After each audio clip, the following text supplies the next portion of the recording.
Dr. MacArthur, thank you for your message that was biblically encouraging. Thank you.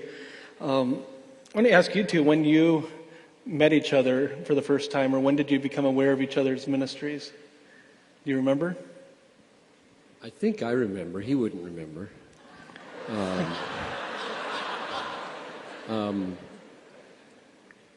Of course, I met him at 12:30 KTIS AM or whatever. There he was, screaming away, years and years ago.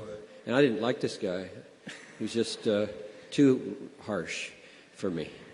And and he came to speak at Bethel, whether it was a Founders Week or something, and we had breakfast together with John Sailhammer.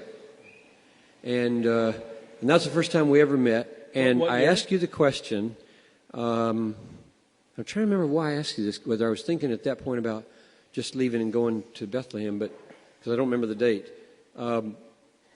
If you were starting over, how would you make sure evangelism happened in your local church, since I saw you as an expositor instead of an evangelist? And you said the first staff member I would add would be an evangelist. So that's my memory of our first encounter. You it was remember at a restaurant that I think has gone defunct somewhere up in New Brighton. You remember the year? Would have been at the end of the 70s.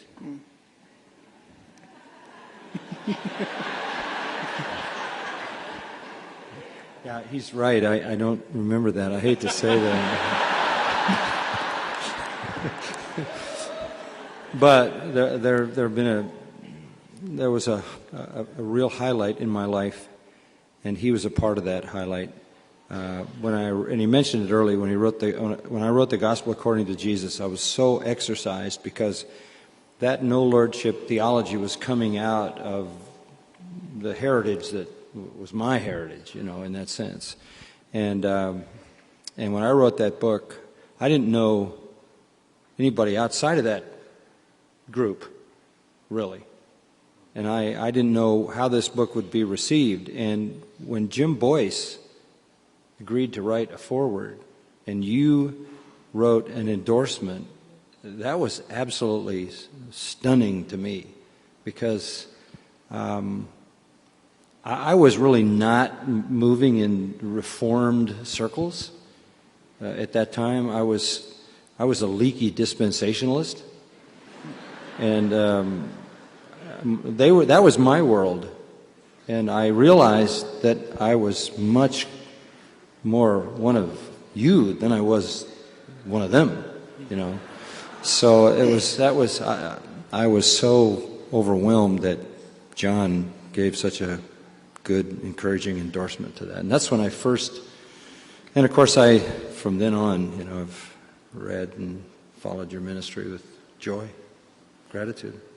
And another one of the little highlights in my life was when we had a little meeting down in Louisville, and John got the assignment to pray for me. And I was so blessed just to have him pray for me. I'll never forget that.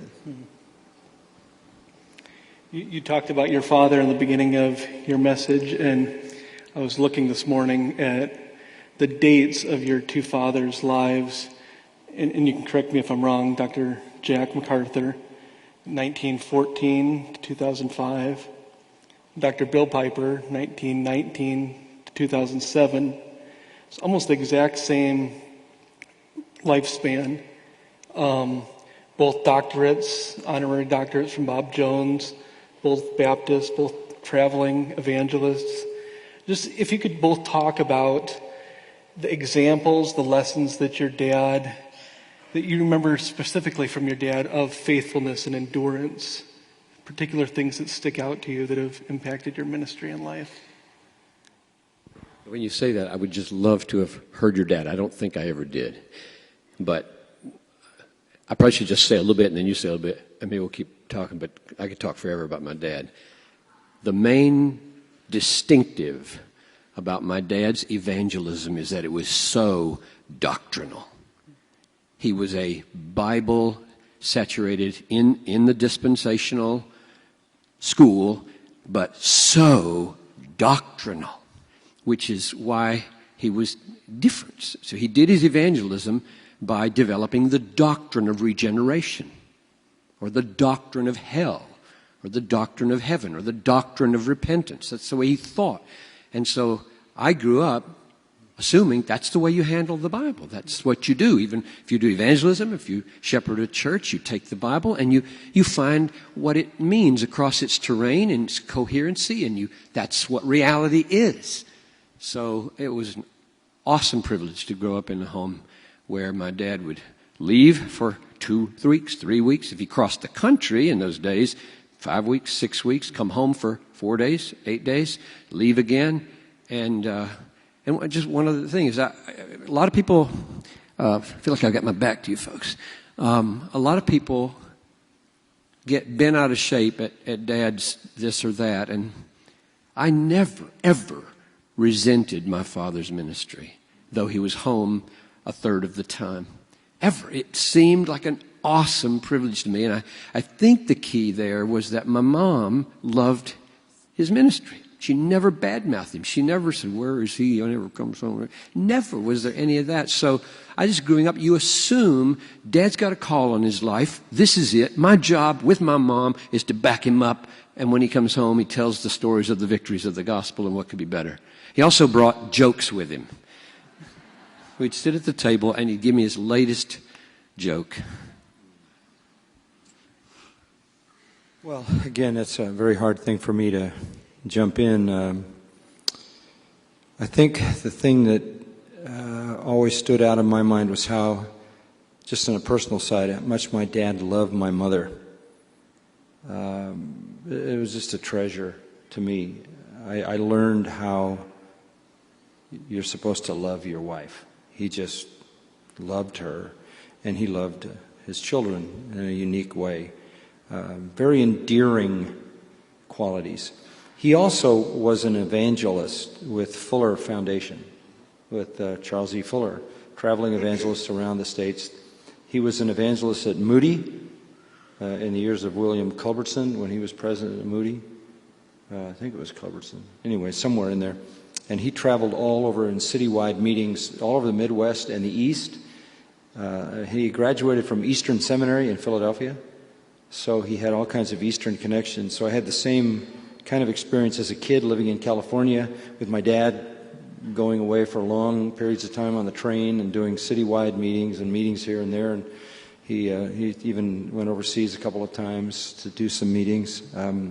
And like you, I never resented that. It was just a wonderful thing when he left and a wonderful thing when he came home. But eventually he became a pastor, and I had the privilege from my high school years on, junior high on, to sit under his ministry. And he was an expositor through Matthew, through Romans, through John, and always with an apologetic bent. He was always leaning hard on evidences for biblical veracity, always trying to answer the critic and answer the person who had reasons not to believe the Bible. So everything was laced with that. And that became the predominant emphasis of his radio ministry in the last years. He was on the radio, Voice of Calvary, for 60-some years.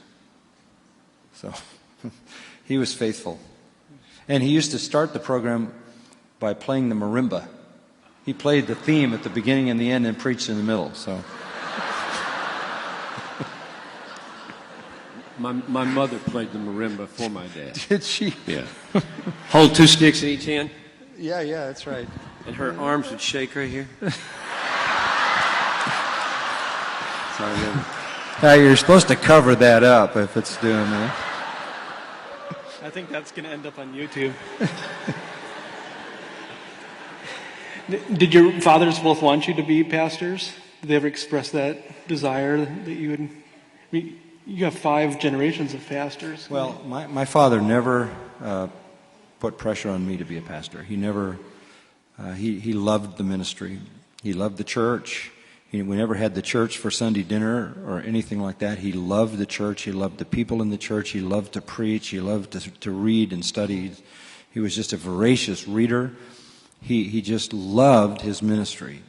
And so I grew up with a man who loved everything he did. And And yet he never put any pressure on me because he always felt that only the Lord can do that, and he didn't want to cloud my thinking because I had such great respect for him. I think he backed far away from that. But the time came in my life through a car accident when I was 18. I got thrown out of a car and went about 120 yards down the middle of the highway and survived 3 months in bed. That was the time when the Lord really got a hold of my heart. But he never put pressure on me. But once I committed to that, then I became his personal project. And then it got serious. Do you remember the conversation you had when you told him you felt called to gospel ministry? Well, I don't remember the exact conversation, but somewhere around there, he gave me a Bible. And he just wrote in it, "Dear Johnny, preach the word. Love, Dad." He just wanted to say one thing to me, and that was what he wanted to say. Preach the word. And we had that conversation about 2 Timothy 4, about preaching it all the way to the end and being faithful to the end, because that's how his father was, and that's the goal that he wanted for his own life. But then I was basically a football player, jock in my high school days and even in college, and he dragged me off to seminary. And he said, you got to go to seminary. You got to get serious and go to seminary, and you need to go to Talbot Seminary because there's this guy there named Charles Feinberg. You remember the name? Who was brilliant, studied 14 years to be a rabbi and was converted to Christ. 2 earned doctorates. He went to Dallas Seminary, got his THD, and president of Dallas was Chafer in those days, and he said he was the only graduate they ever had who knew more when he got there than he did when he left. So I'm not sure, I don't know what he meant by that, but that they had a negative effect on the poor guy. And so he left there and went to Johns Hopkins and did a PhD under William Foxwell Albright, who was a great Middle Eastern archaeologist, and he knew all kinds of languages. And so my dad had worked a deal with Feinberg to take me on as a personal project while I was in seminary, which he did. And he gave me books, and this is a quick story. He called me into his office periodically in honor of my dad. I know he didn't tell me he was doing it because of my dad, but I know my dad was behind the scenes trying to shift my mental focus. And he would give me books to read, and he would have conversations with me, and even was in his home. I became a good friend with his son Paul, another good friend with his son John, and we spent a lot of time together. I had to preach my first year in seminary, and in chapel before the whole student body, and he chose the text, and he gave me 2 Samuel 7, the great Davidic promise. And, I preached on presuming on God. Nathan said, go build it, and God said, Nathan, I don't want him to do it, he's a man of blood, and so forth. And I preached on presuming God, which was like a massive missing of the point. Because the point was the Davidic covenant, not presuming on God. That was trivial. So... And he pointed that out. When I finished, he gave me a sheet, and he wrote in red, "You missed the entire point of the passage. See me in my office." And I went into the office, and I'm telling you, he shredded me as only he could. And, that was the greatest lesson I ever learned. It really was. To get the point of the passage is it's all we're asking out of you. That's all we're asking. We don't want your creativity. Just get the point of the passage. So when he went to be with the Lord some years ago, his family called and asked if I would speak at the funeral. So I guess somewhere along the line, he told somebody that he thought I was getting the point of the passage. They felt free to ask me to speak. John, do you remember the time when you wrote a letter to your father telling him about your decision to go into pastoral ministry? Is that right? My dad never, in my memory, urged me to be a pastor. In fact, when I chose to leave teaching in 1979 and head to the pastorate, he wrote a page and a half to dissuade me. Because after being in 1,000 churches, he was afraid for me. He just said, you have found your niche. I wanted to name you Peter, but your mother wouldn't let me name you Peter Piper.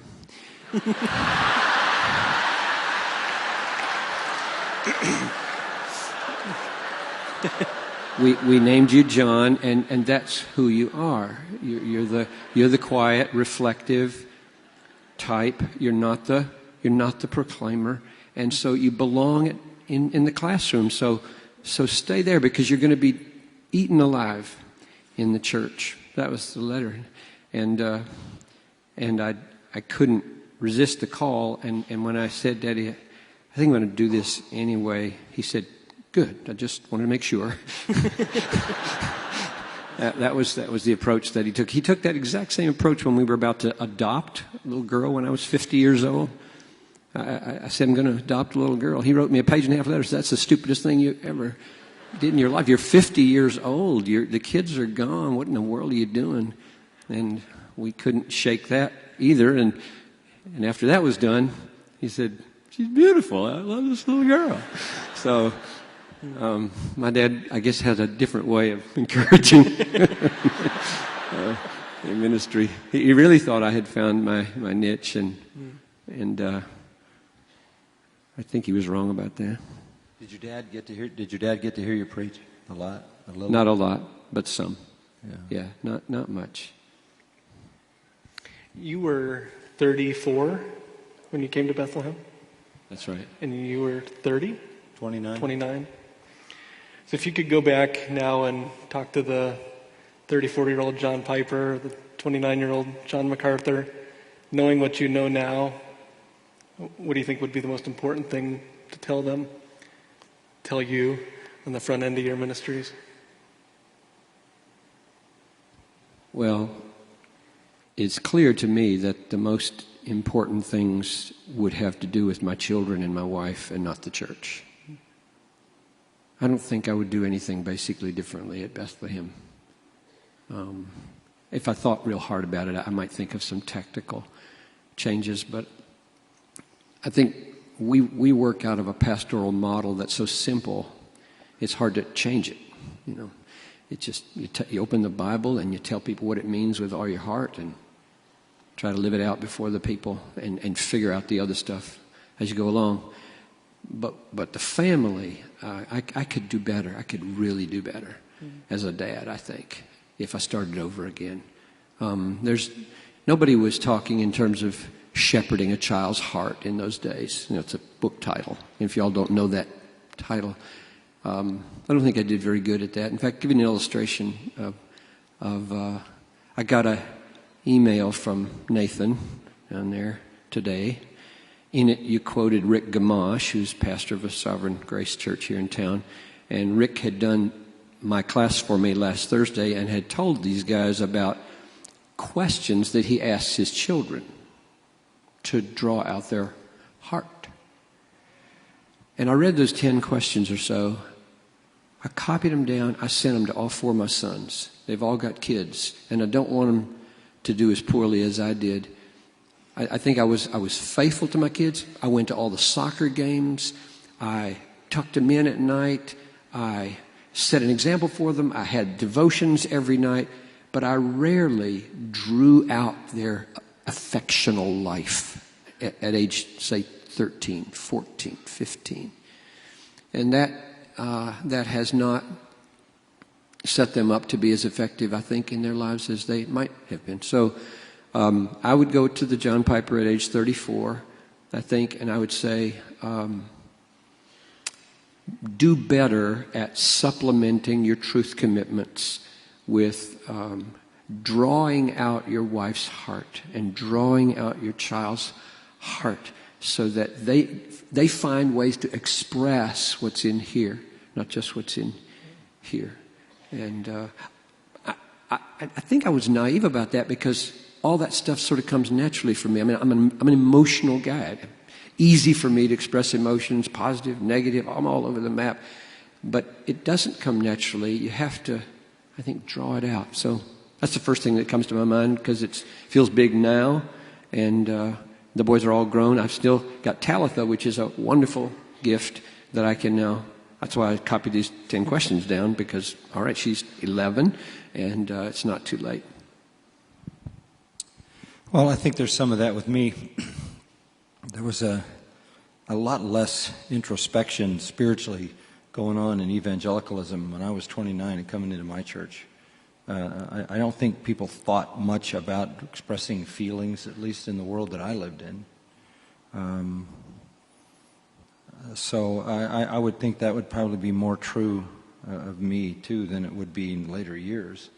But I think for me that the real challenge when I was 29, I'm not a high-powered, type A steamroller guy, but I'm highly motivated. I don't know whether it's a natural gift or a spiritual gift to organize everything. And I think now I've let all of that go, and there's a natural, like you said, a simple, natural flow to the life of the church. But in the early years, I was always trying to reorganize everything and restructure it and just moving people around in different boxes. And they were all willing, they were sure, whatever, try this, try that, try this, try that. And I finally figured out that that's not what you should be doing. And I think the price was paid to some degree with my family because I was so busy doing all the study, and then on top I was coming up with all these different ways to structure and organize things. And I think I didn't give the time to Patricia in particular. And even though I was home, preoccupied, trying to stuff so many things in, the joke in our family is, calling father, and they'd wave their fingers across my face, even when I was there. So I wasn't always easy to engage. I think I'm better at it now. You'd have to ask them. I hope I am. I think from the church's standpoint, patience. I've never been really a patient person with myself, particularly when I was young, and expecting everything to happen fast and being disappointed if it didn't happen at the pace that I thought it should happen at. Why can't people figure it out? Here it is, do it. And it was Grace Community Church, but it was struggling to be Grace, So I think hopefully I've come to understand that a little better, and there's more patience with people. And, I was mentioning to somebody earlier, you preach the word strong and hard and bold and clear and straightforward and without compromise, and then you apply it with tenderness and compassion and grace and long-suffering with people. In the pulpit, it's clear, it's hard-hitting, it's firm, but when you come down and you shepherd these people, that's where you have to express in the application of these great truths the patience that endears them. You love them in the process and move them along gradually, and that's something I had to learn. I was thinking earlier today about both of you and of everybody in this room. You two probably receive more praise and more criticism at the same time. And just wondering specifically how you personally handle both the reception of praise, which you get a lot of, and the reception of criticism, which you get a lot of. How do you keep from being prideful on the one hand and overly discouraged on the other hand? And how do you process that when a high praise comes into you, or a harsh criticism, so that you're responding biblically? Well, that's part of what I want to talk about in the morning, but look, as I said tonight, this whole thing is a mercy. My salvation is a mercy. I'm not worthy of any of this, and I think I'm always amazed that God does what He does. Who's adequate for these things, as we were talking about? I think you just have to deal with things honestly, realistically, in the sense that God is not doing work on the basis of my abilities and my gifts and my power and my insight. And this is all, I'm just a tool or an instrument. I think part of the benefit of being in the same church for a long time is it reflects back all your strengths and weaknesses. Mm-hmm. If you just go from town to town to town, you might believe your press clippings. But if you have to live continuously with the failures, with the inadequacies, with the weaknesses in your own life that show up reflected in your people and your family and your kids. And I think there's something real about that. I think it helps to have a wife who knows that praise can be harmful, and without deciding that she's going to be a thorn in the flesh, she can also be the one who pulls you back to reality. But I think, when I'm just grateful. When people say kind things about me, I know that they're responding to the teaching of the Word of God and the work of the Spirit through the Word. And I'm just grateful. It always surprises me, and I'm grateful. On the other hand, criticism, I decided a long time ago not to try to defend myself. If the truth were known, I can't defend myself at some points. If you happen to pick the one where I could, I don't want to get in a situation of trying to portray some kind of perfection or answering every critic. I mean, we all have weaknesses. I have errors in my theology. I don't know where they are. If I knew where they were, I would change them, but I don't know where they are. I'm working on it. But I think from the negative side, I just refused many years ago, long years ago, 25 years ago, I refused to defend myself. I just try to do what I do and be faithful and do it and let my life and ministry speak for itself and not run around and try to answer every accusation, every criticism that comes. I understand that they're out there. I don't look for them. Mm-hmm. If they come, I'll write a letter. Sometimes it'll say, thank you for causing me to examine my own heart. I appreciate what you said, and I want you to know that I took it seriously. Thank you. That's about it. So, because those kinds of things, as I'll say tomorrow, you need to embrace those kinds of things, because those things keep you, work to keep you humble. Yeah, I would just make sure we hear both sides of the word mercy. If praise comes, the doctrine of God's sovereign mercy means that you must channel all the praise to Him, because without Him, nothing would be happening of any eternal significance. So sovereign mercy pulls the plug on the compliment terminating here. It also works for criticism, because what's devastating about criticism is that it seems to undo your standing with God or usefulness in the ministry. And since God gives us ministry by mercy and saves us by mercy, therefore it can't. People can't pull the plug on that, because I can roll not only the burdens of my pressures off onto the Lord, but the burdens of my sin. So I find it very helpful in counseling, and I counsel myself every day, that when somebody is feeling guilt for, say, the suicide of their son or a divorce or whatever, and they ask me, should I be feeling guilty? I say, I don't know, and it doesn't matter. If you spend your time trying to figure out whether you should be feeling guilty, you'll always come up with an ambiguity. So just relax and feel guilty, and then deal with it the only way that you'll be able to deal with it at the judgment day, because I promise you at the judgment day you'll feel guilty. Everything will be exposed. The heart will be laid bare. You'll have no argument at all. Guilty. And if you don't have a solution for that issue now, you may not then. So let's just relax. We're guilty as charged, and now I repent. Now, that's a little bit oversimplification, isn't it? Because some things we're not guilty of that we're accused of. And therefore we have to have people around us. Maybe that'd be another thing to say.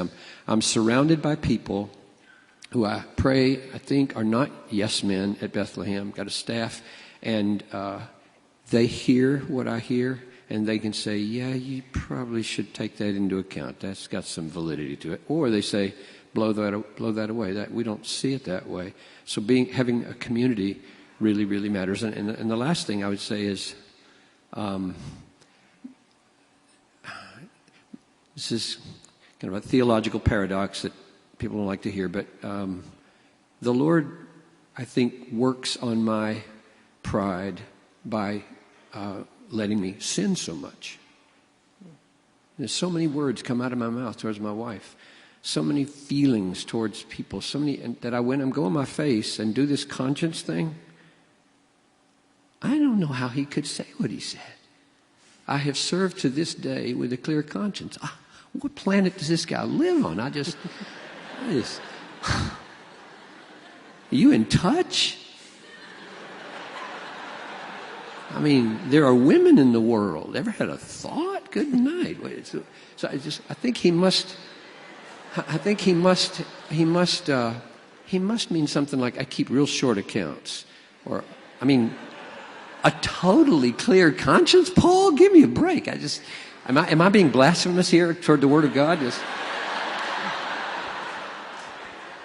I think he dealt with it. Romans 7. He dealt with it. Well, sure, in Romans 7 he said, I do what I don't want to do, and I don't do what I ought to do, and I'm a wretched man. And a guilty conscience. Yeah, but he dealt with it. Yeah. It didn't accumulate. That's right. And so that's the point I took away, is this cultivated secret life of sin. That's the killer. Not that you never have a thought that you're ashamed of, or that you never say a word that you're ashamed of. Good night. So anyway, my point was, as I go on my face morning after morning, I got so much stuff to deal with here, I can't be pointing my finger too many places. And so when these, and I stand in line down here and people say, thank you, thank you, thank you, thank you, I know what's going on at home. I know what's going on here. I've got so much stuff to deal with. I'm just saying, amazing, amazing. Like you said, if anybody gets saved, you just want to stand back and feel the thunder. And both of you, so many young pastors, missionaries, look up to you, read your books. As you counsel young men and women on the mission field, it seems like one of the truisms is that circumstances often confirm our calling. And, if you're good at something, fruit often comes with that. You've both had incredibly fruitful ministries. How do you think through the issue of faithfulness and fruitlessness? In other words, somebody is out there, they're in a small church, they're on a mission field, and a year goes by, 2 years go by, there are no converts, seeming no fruit.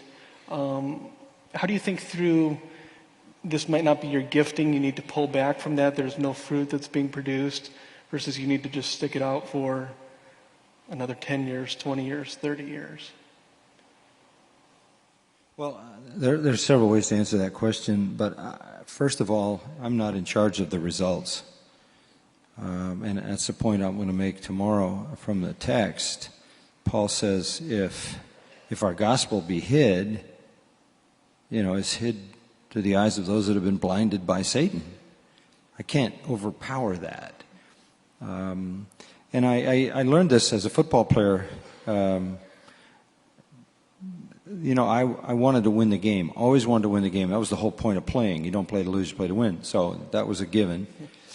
But I couldn't guarantee the win because there were 11 people on the other side of the ball trying to stop me from doing what I wanted to do, and 10 people on my own team who sometimes didn't do the right thing either. So there was way beyond my capability to achieve the end. So at some point I determined that all I could control was effort.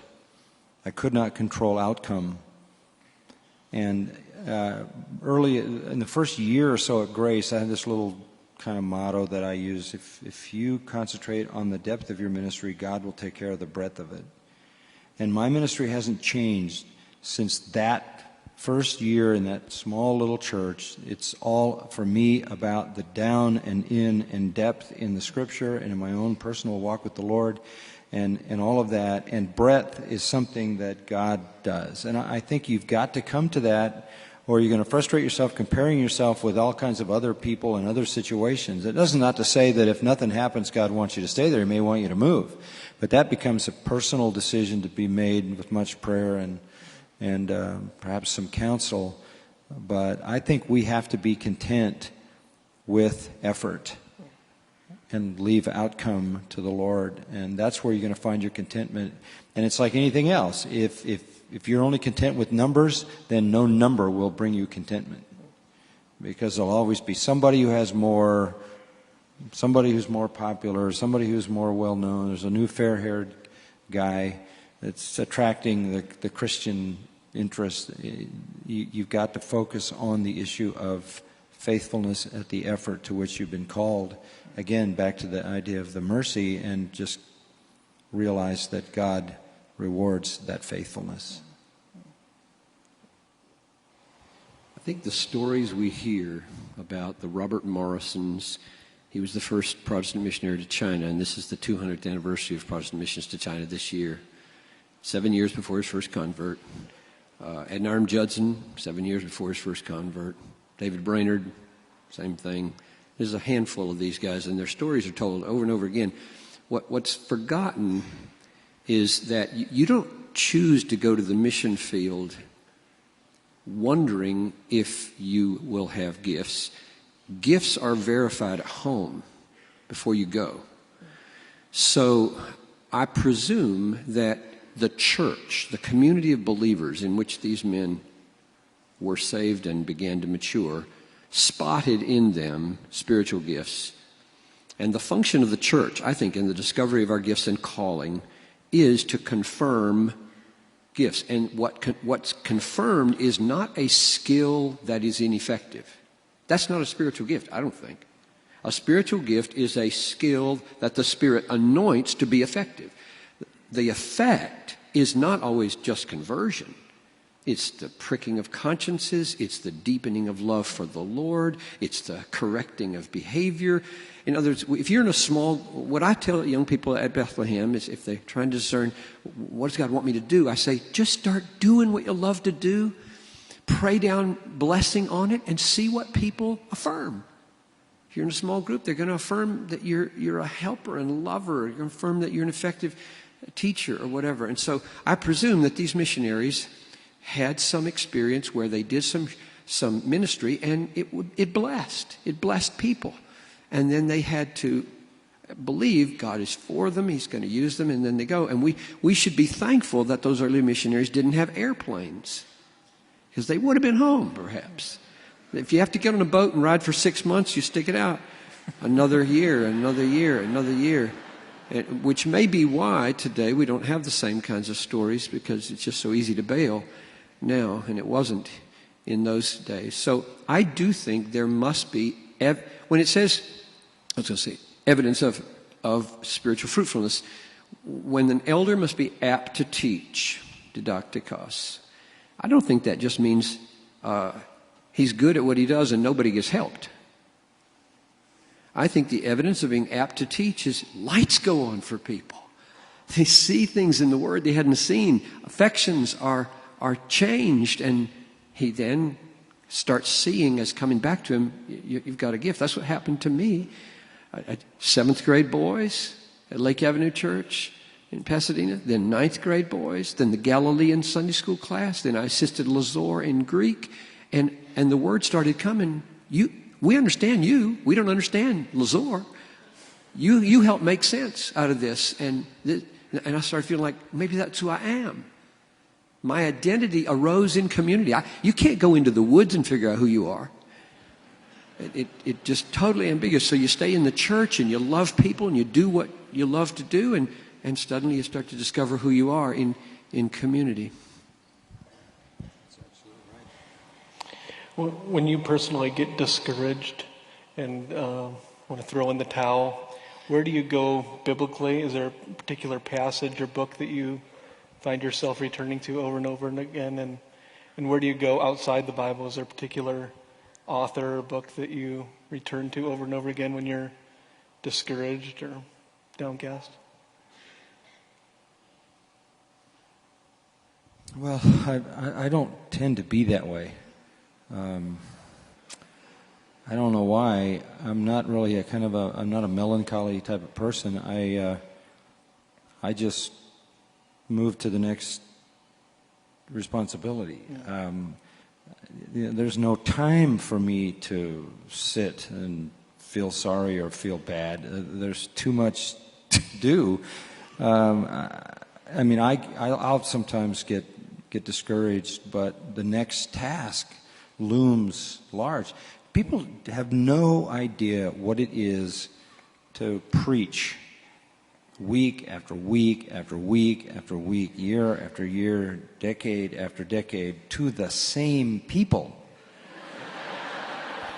who have recorded everything you've ever said. And then to speak in chapel at a college and chapel at a seminary and work on a book and do... For me, this is the track the Lord has put me on. There's I don't have time to sit and... if I have those kinds of moments, fleeting as they may be, I always think of the Apostle Paul. Or I think of some of my personal heroes. My mind often goes to William Carey when all of his manuscripts burned. Or it goes to Tyndale, who is a particular treasure in my mind, who's sitting in prison, about to die, and wants somebody to bring him the needle and thread so he can sew up his leggings because he's cold. I've stood by Robert Morrison's grave and cried in China. So I think of, it's not a long process for me because there's just a relentless...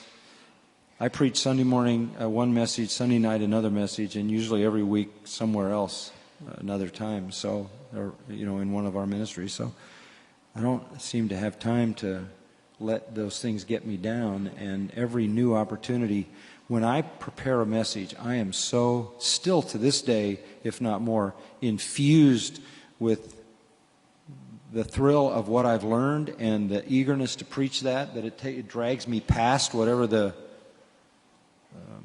and I even when I preach a really dumb sermon, and all I want to do is hide somewhere, the sooner I can start working on next week, the better, because I will leave that behind and I will move into that new opportunity. And for me, it's just getting into the Word and digging down and discovering what I need to know for the next ministry. The Lord's wired you a little differently. Yeah, we'll take heart. Not everybody's like that. I know that. Yeah, and you're very fortunate. So here's one guy who gets really discouraged. And I got plenty of time to get discouraged in anything.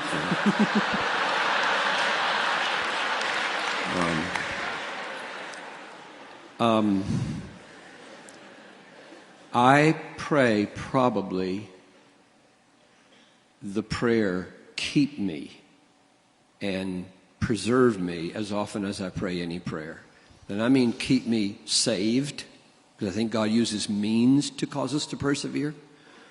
And I mean keep me in the ministry. I don't want to be one of these short-lived people.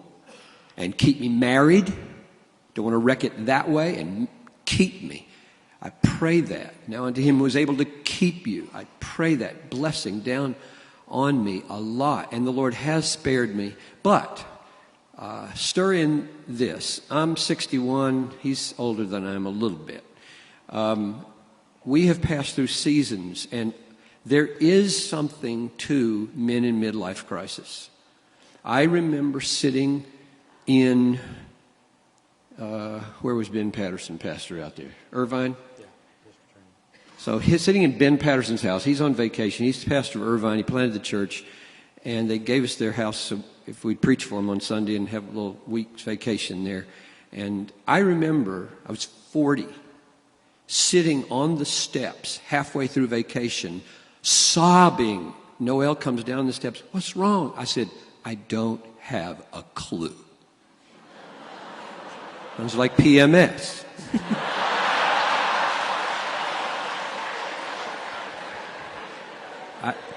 I just said, I don't know if I want to stay. I don't know if I want to. I don't have a clue why I'm so sad. And that season lasted several years. And the grace was that I could still function.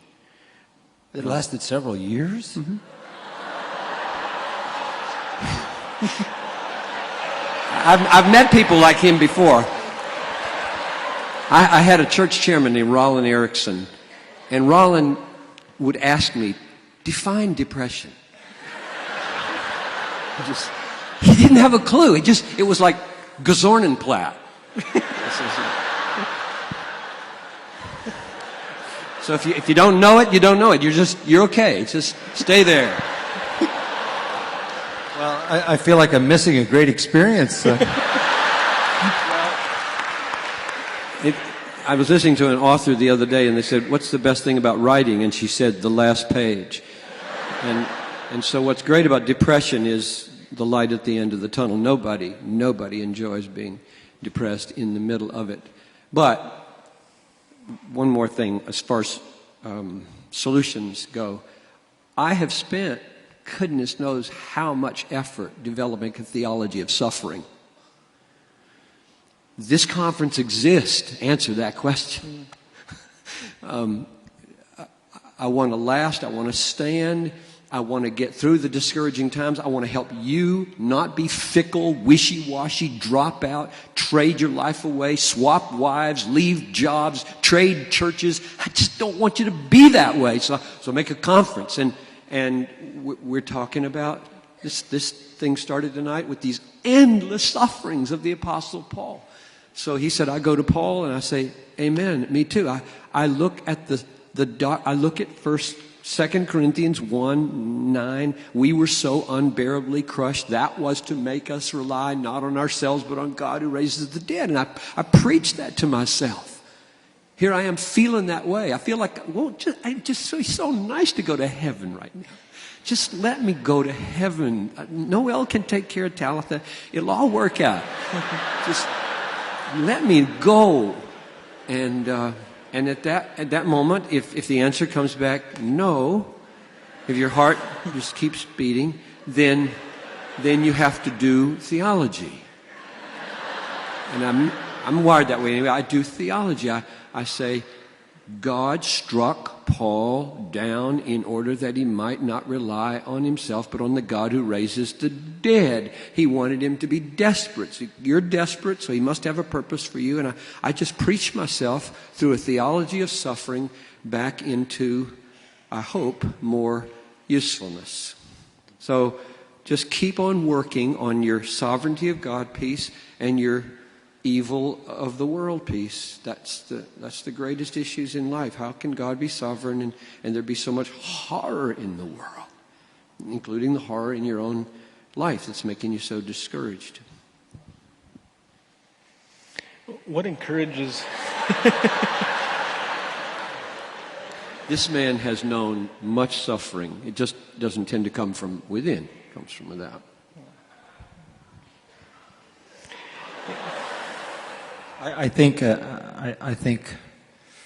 it's not the things I feel, it's how that processes in me. Because all of the spiritual battles, all the disappointments, all the griefs, all the heartbreaks,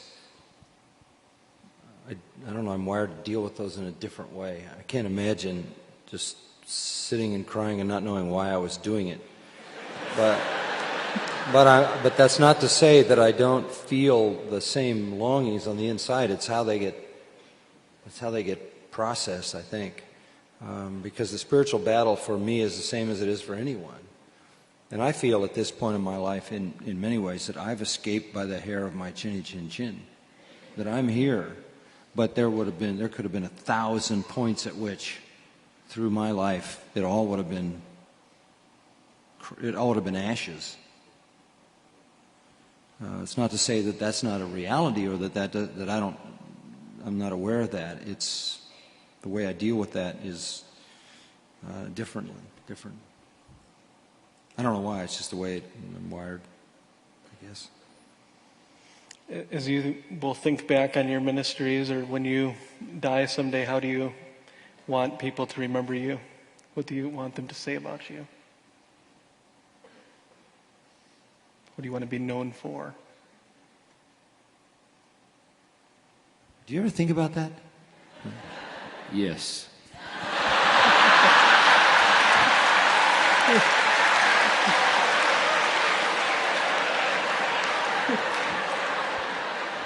Every funeral.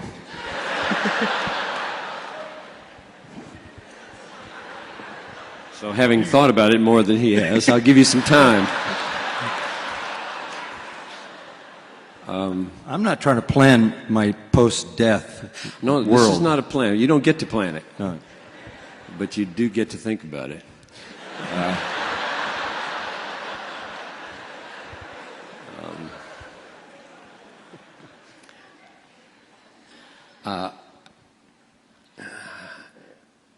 I'd like them to say that I was humble,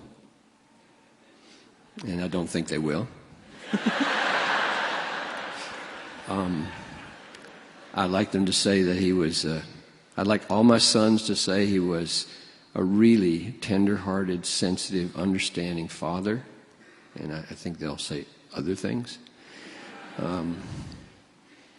I'd like my church to say he was a really there for us, and I don't think they'll say that. So you might ask them, why aren't you changing your lifestyle? And I've tried, and I'm still working at it. But if they say that he was a means to many people getting a passion for the supremacy of God in all things, for the joy of all peoples through Christ, I'll be okay if that's on the tombstone. I really think that, Paul said, what man says is going to count anyway. One person's verdict is going to matter. So whatever is written on the tombstone will be of small consequence compared to the judge at the last day. And I think what he'll look for is evidence that I was cleaving to Christ for my righteousness and my punishment.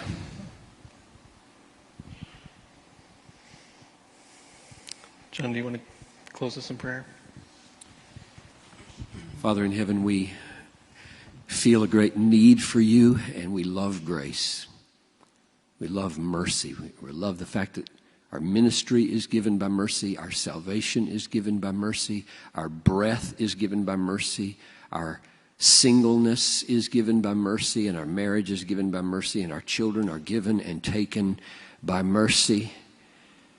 We are a people who eat and drink and sleep and breathe mercy. And this is the way we would have it be. You exalt yourself to show mercy. And we're happy to be the beneficiaries while you get the glory and you get the praise and you get the name. We get the joy. Let's give us the rest we need tonight, I pray, and strengthen John MacArthur for tomorrow's ministry, and Randy Alcorn and Jerry Bridges and Helen Rosevere. We're eager to meet with you again in your word tomorrow. Through Christ I pray. Amen.